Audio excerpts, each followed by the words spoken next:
Hello and welcome to the Week 9 edition of the Daily Records High School Football Insider. I'm Mike Plant along with Aaron Dorksen, getting ready for the best part of the season. Aaron, we've got championship games, rivalry games the next 2 weeks, and then hopefully playoff games. But before we look ahead, they won't soon forget last week's game out at Triway, will they? No, they won't. The Titans 35-34 win over Indian Valley. I call it the longest yard three and the thriller at the Miller. It was just unbelievable football game. The Titans, midway through the fourth quarter, were trailing 34-21. Mike, you know when you watch like poker being played on TV, or sometimes with games, they'll calculate your odds of winning, and you'll see a poker hand where someone only has like 8% chance of winning that hand. They'd have to get everything to go right. Well, the cards fell into place for the Titans. Indian Valley, got a key penalty, probably threw a pass when they shouldn't have, but also give tons of credit to Triway's defense, who held twice, even after the Titans fumbled a punt deep in their territory, and Parker Carmichael led them down the field with like 3 pass plays in about 45 seconds, capped by a 20-yard touchdown pass to Dylan Kopp that made it 34-33. Rather than try it safe, go for overtime, Tony Lee rolled the dice, and Parker Carmichael's zigzag 2-point run where he dove in as the whole stadium held its breath.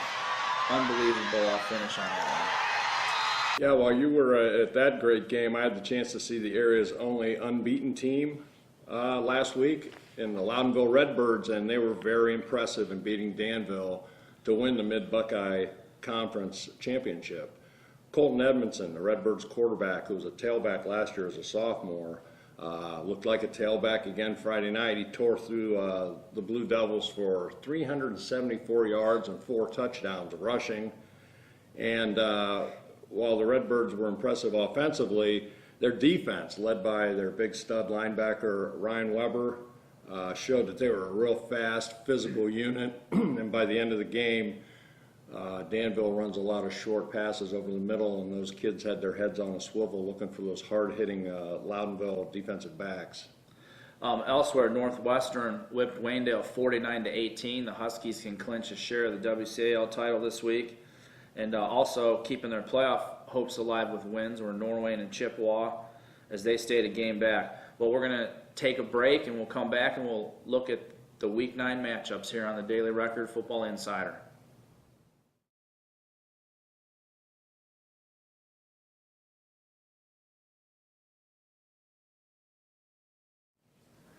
Welcome back, Mike. It's good that you can join me for another week here. Last week's thrilling Triway win set up an even bigger game this week with Manchester, hasn't it? Yeah, Aaron, the Titans get to stay at home on the familiar turf of Jack Miller Field to host their nemesis of the past few seasons, Manchester. The Panthers will come in Friday at 7-1 overall and 4-1 in the pack. They've beaten Triway 4 years in a row. 3 of those losses, Aaron, kept the Titans from at least a share of the pack title, and Manchester has won the last 4 league championships. This time, Triway holds the cards as a win, clinches a share of the pack for them, and 2 wins could not only give the Titans their first outright pack championship, it will help tremendously in the push for a first-round home game in the Division IV playoffs, as the Titans currently sit 5th in their region. The Panthers will come in trying to run the ball. They have 3 or 4 running backs operating behind a big offensive line. 3 or 4 guys will get carries, but they also have the ability to spread the field. Their quarterback has almost 1,000 yards and 11 touchdowns through the air. I think running the ball will keep the ball away from Parker Carmichael, who, still a junior, passed his brother Derek as the school's all-time leading passer in yardage last week. We mentioned Dylan Kopp earlier. He had 5 catches for 168 yards and a couple of touchdowns, giving Parker a 3rd target to go with, along with Troy Haven, the area's leading receiver in catches, and big play receiver Jordan Miller. Triway's defense will certainly be tested again. While I think Aaron Triway's not going to have any problem scoring points, this one will come down to how quickly their defense can get off the field and get Carmichael and company back on the field to do their work. Yeah, I would agree with that, Mike. Manchester held Indian Valley at only running something like 28 plays because they held the ball almost the whole game, it seemed like. Well, to run down the matchups in the Wayne County Athletic League, Mike, Dalton's going to visit Waynedale. Both these teams are trying to snap 2-game losing streaks. Waynedale, after going 0-10, they're out of the playoff and league chase now, but they still can get a winning season, which would be quite an accomplishment. But a big key for Waynedale, will quarterback Ren Weaver be able to play after missing last week with an ankle injury. Northwestern, as we mentioned at the top of the show, 7-1, is going to visit Rittman, 1-7. Huskies trying for the share of their first WCAL title since 2007. Tyler Smith just continues to run wild, and Malachi Noletti, a great 1-2 punch for the Huskies. Unfortunately, Rittman made the Cleveland news for a poem a player wrote about being dissatisfied with how the season's going. So things spiraling in the wrong way for the Indians. Hillsdale, 4-4, is going to visit Norwayne, 6-2. The Bobcats, they can win this week and next, could play themselves into a share of the WCAL title and maybe the playoffs. After being upset against Chippewa, Bobcats hoping to get Caleb Harris and Brock Maxwell back from injuries. Smithville visiting Chippewa. The Chips still trying to keep their playoff hopes alive. They've only won one of the last 20 meetings, but they'll actually be favored in this one. And finally, let's switch gears to the Ohio Cardinal Conference. West Holmes, 6-2, visiting Worcester, 2-6. So two teams really on the opposite halves of the one-loss ledger.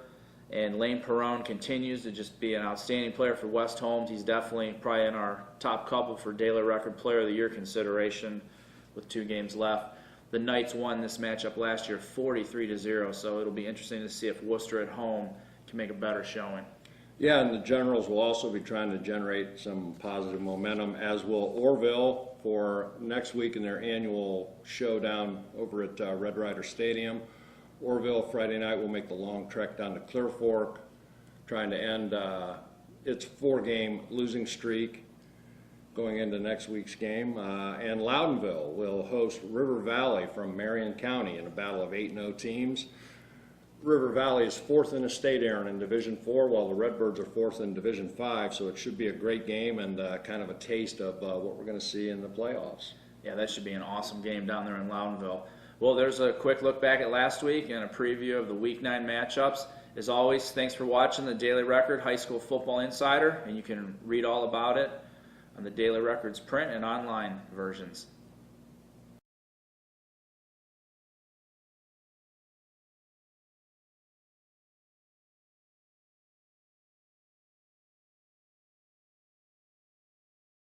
Silent, secret recordings of us. Ready?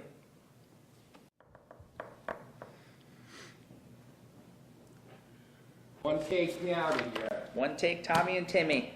You get a chance, Doc, read my story. What sport did you like to play when you were young, Bob? Did you ever play neighborhood football or baseball? Hockey, brother. Hockey, bro? Grew up outside Boston. I was a goalie.